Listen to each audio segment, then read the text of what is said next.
Andrea, this is bringing up all my childhood anxiety, the fact that we have to kind of put our hands I need to get it over with. It's nice to be back. I read here with Jenna, who's my friend and also my partner. We're starting a press together in the fall in publishing poetry, so that's exciting and a new thing. So I had a collection out earlier this year that I read from last time. It's on the back. They're The Making of Stones, if you want to take a look at it. My life is really strange right now, and I'm trying to just sort of sit in the discomfort and trying to write poems that push past pretty. It's sort of easy to get a poem to a place where it's pretty and it reads well, and I feel like people will read it and go, oh, that was a nice poem. I'm trying to break them and make them uglier and more jagged and see if I can find something better in them. So it's kind of a weird way to describe the process, but I hope it makes sense. Anyway, I'm just going to read a couple of poems. I'm writing more about Zimbabwe as well, which is where I'm from. I left when I was 18. The political situation was pretty bad, and my 2 novels are about it, but I've never written poetry about it, because I haven't really found a way in yet. I don't know how much you know about it, but Mugabe is the leader of Zimbabwe. He's a dictator, and there's a lot of violence and violent overtaking of farms owned by white farmers in the 2000s. You knew a lot. Yeah. So this one's called Land. On my desk, I have a jar of Zimbabwean earth smuggled out by a friend, red as cayenne. So there, Mugabe, here's one piece you won't be getting. I will build a tiny farm there and fill it with tiny farmers, poke holes in the lid, watch them work as I work. My jar will be a thriving economy. Meanwhile, back at the ranches, my cousin visits to see the family home abandoned and rattling. Tractors rusting and grazing, robotic animals in a powderous moonscape. Everything as it was, but turned to Mad Max, dystopian and diseased, need a mask to breathe.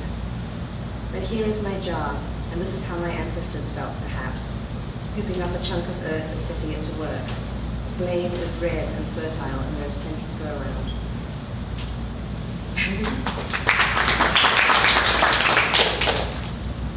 And this one's about Red Riding Hood, because it is. Red Riding Hood.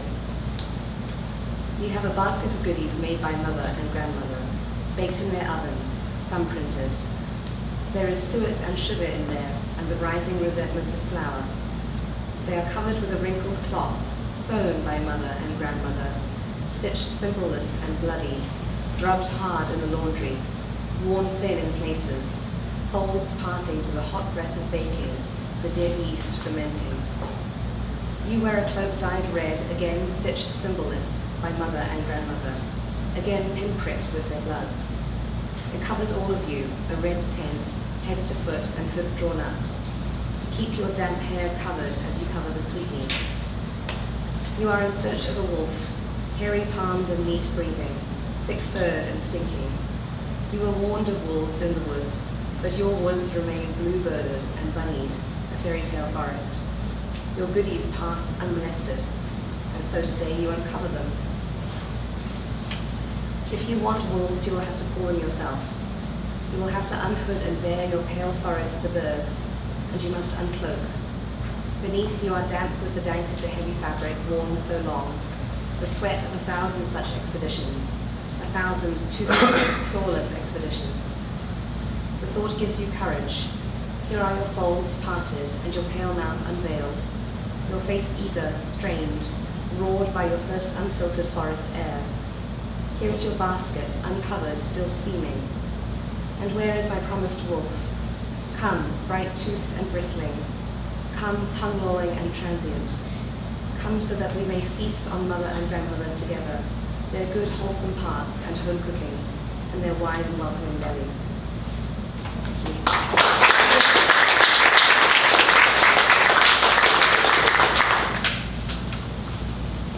Just thinking about your writing from the last time, it seems like the process you're getting at is like putting the woman back in the seal. Yeah. Yes. That's an excellent description. I'll use that. Jenna, would you like to follow?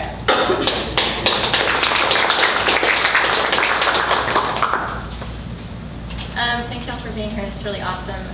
I didn't actually know about this venue until I was invited to come, so that was really amazing. And now I want them to be everywhere, so it's really awesome that y'all are here. All of my poems, just reading 3 tonight, and they're all from 2012, which is actually a descriptor of where I am now, because I've been trying to survive since then. And a few weeks ago, I woke up and I was like, I have survived. Like, I'm out of 2012. And I was like, shit, it's 2016. So it took me a while, but that was a bitch of a year. And so these 3 poems are sort of my recognizing and letting go. So thanks for witnessing and being here for that. Durability. Where the tide rolls in, where the white pelicans perch, where the beach is a billion tiny diamonds beneath her feet, when solitary meets same through deciphering of distress calls, when she stands her ground despite recalcitrant, fluctuating earth, where peace is made and broken, where friction incites incendiaries, where goodbyes are passed out like sacraments, but always redressed, when duration is both an absence and contact and recollection and flesh, when he recalls all she blithely forgets, when he shows her how to love. Why in all great works, stories like theirs only end in death, never in betrayal? How roads are long and rarely paved, who returns is also found again and again. When the tides roll in, she'll go, where the beach, diamonds, how love.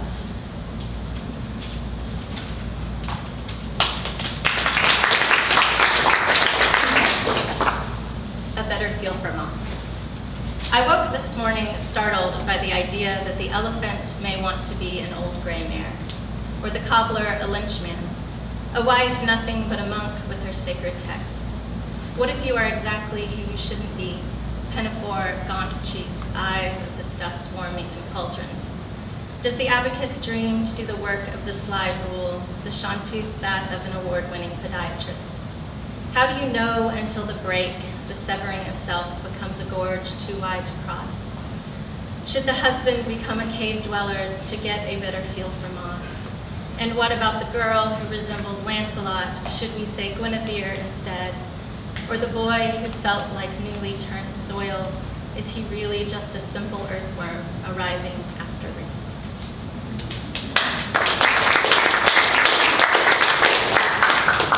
This is the shitty poem I want to get rid of, so I may never read it again, so thank you.